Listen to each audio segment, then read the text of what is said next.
বুলি ক'লে যথেষ্ট কথা আহে মনলৈ। যদি আজি বিশ্ব পৰিৱেশ দিৱস কি ক'ব আচলতে? তাৰমানে আমি আজি বিশ্ব পৰিৱেশ দিৱস এইকাৰণেই পালন কৰিছোঁ, বিশেষ আমাৰ নিউ উঠি অহা প্ৰজন্ম সিহঁতক সজাগ কৰিবলৈ এনেকুৱা পদক্ষেপ লৈছোঁ আৰু ভৱিষ্যতেও আমি লৈ থাকিম। আৰু সিহঁতৰ আমাৰ যিখিনি নেকি বাৰ্তা, সেই বাৰ্তাবিলাক সিহঁতে সমাজত লৈ আৰু চাৰিওজনৰ মাজত বিয়পাই দিব আৰু এনেকৈ মানে এইটোৱে আমাৰ উদ্দেশ্য আছিলে। দেখা যায় যি প্ৰদূষণ নিয়ন্ত্ৰণ বৰ্ডৰ বহু কৰণীয় থাকে, বিশেষকৈ মৰিগাঁও জিলাত, বিশেষকৈ মৰিগাঁও জিলাত যি যধে মধে চলে ইটা ভাটাৰ দৰে বিভিন্ন কৃষিভূমিসমূহত যি গঢ় লৈ উঠিছে কাঠফুলাৰ দৰে, তেওঁলোকে বেছিভাগ আচলতে বৈধ নথি পত্ৰ নাথাকে। এনেকুৱা ক্ষেত্ৰতো প্ৰদূষণ নিয়ন্ত্ৰণ বৰ্ডে মাজে মাজে পৰীক্ষণ কৰি থকা গম পোৱা গৈছে। সেইটো আপুনি কি ক'ব?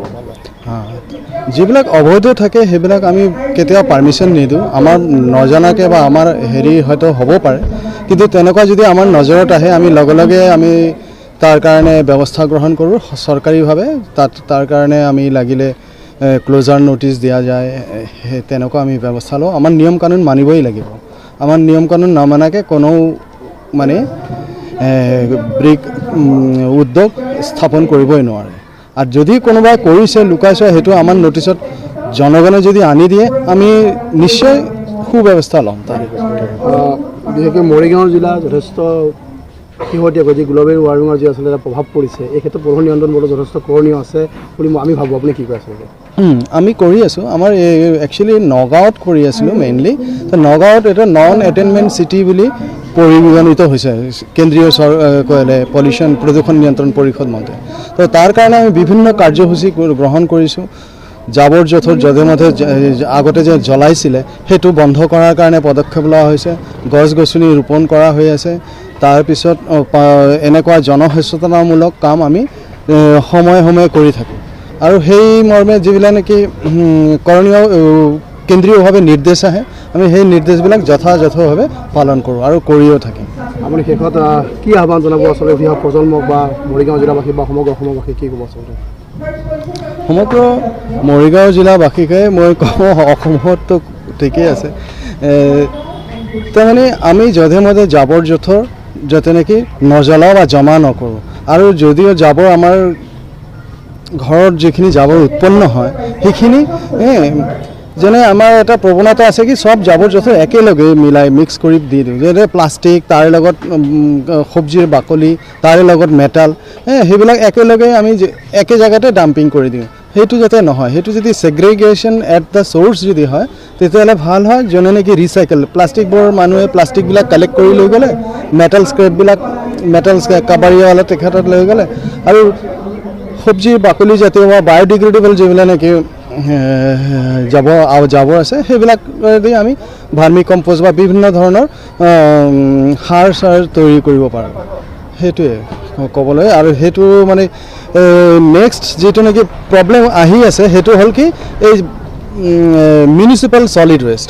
এইটো মানে ভয়াৱহ ৰূপে মানে এতিয়া আমাৰ মাজত আহি আছে। য'ত পপুলেশ্যন বেছি তাতে সেইখিনি এতিয়া আমি অলৰেডি ফেচ কৰি আছোঁ। সেইটোৱে এইখিনি পৰিৱেশ দিৱস বা এই অৰ্ধশতাধিক বৰ্ষ জুৰি সমগ্ৰ বিশ্বই বিশ্ব পৰিৱেশ দিৱস উদযাপন কৰি আহিছে। আজি মৰিগাঁৱতো বিভিন্ন বিদ্যালয় মহাবিদ্যালয় ইত্যাদিবিলাকত অনুষ্ঠিত হৈছে। আৰু মৰিগাঁও বালিকা উচ্চতৰ মাধ্যমিক বহুমুখী বিদ্যালয়ত অসম প্ৰদূষণ নিয়ন্ত্ৰণ পৰিষদ গুৱাহাটী ৰিজনেল অফিচ নগাঁও আৰু বালিকা উচ্চতৰ মাধ্যমিক বিদ্যালয়ৰ কৰ্তৃপক্ষ আৰু অসম বিজ্ঞান সমিতি মৰিগাঁও শাখাই ইয়াত যুটীয়াভাৱে আয়োজন কৰিছে। অতি সুন্দৰ অনুষ্ঠান। এই বছৰ যিটো অনুষ্ঠান আছিলে, মূল থিম আছিলে, সেই থিমটো আছিলে our soil, our land, our future. এই সম্পৰ্কে লৈ পেলাই যিটো কাৰ্যসূচী ল'লে যথেষ্ট ল'ৰা ছোৱালীখিনি উৎসাহ দি পঠা হৈছে। প্ৰথম অৱস্থাত আমি ইয়াত বৃক্ষপুলি ৰোপণ হ'ল। আমি ইয়াত এটা কথা আটাইতকৈ উল্লেখনীয় কথা হৈছে যে এফেজাৰ দি লগাব লাগে কাৰণে গছ পুলি ৰোৱা নাই, সীমিত সংখ্যক পুলি ৰুইছে। সেইকেইটাকে যদি শুদ্ধ অৰ্থত প্ৰতিপালন কৰি হঠাৎডাল বৃক্ষলৈ ৰূপান্তৰিত হয় সেইটো আমি চাইছোঁ। ইয়াত বৃক্ষ ৰোপণ হোৱা নাই, গছৰ পুলি ৰোপণ হৈছে। তেখেত প্ৰদূষণ নিয়ন্ত্ৰণ পৰিষদৰ তেখেত বিষয়া হিচাপে আছে। সমগ্ৰ আয়োজন তেখেতসকলৰ ফালৰ পৰা হৈছে। ইয়াত আমাৰ মৰিগাঁও মহাবিদ্যালয়ৰ ডক্টৰ অৰুণিমা শৰ্মাই এটা গৱেষণামূলক বক্তৃতা আজি দিলে আজি থিমটোৰ ওপৰত।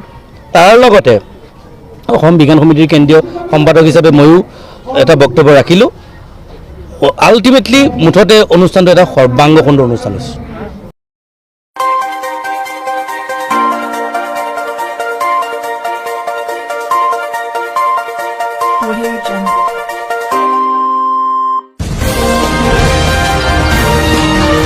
আপোনালোকে চাই আছে CNC নিউজ নৰ্থ ইষ্ট।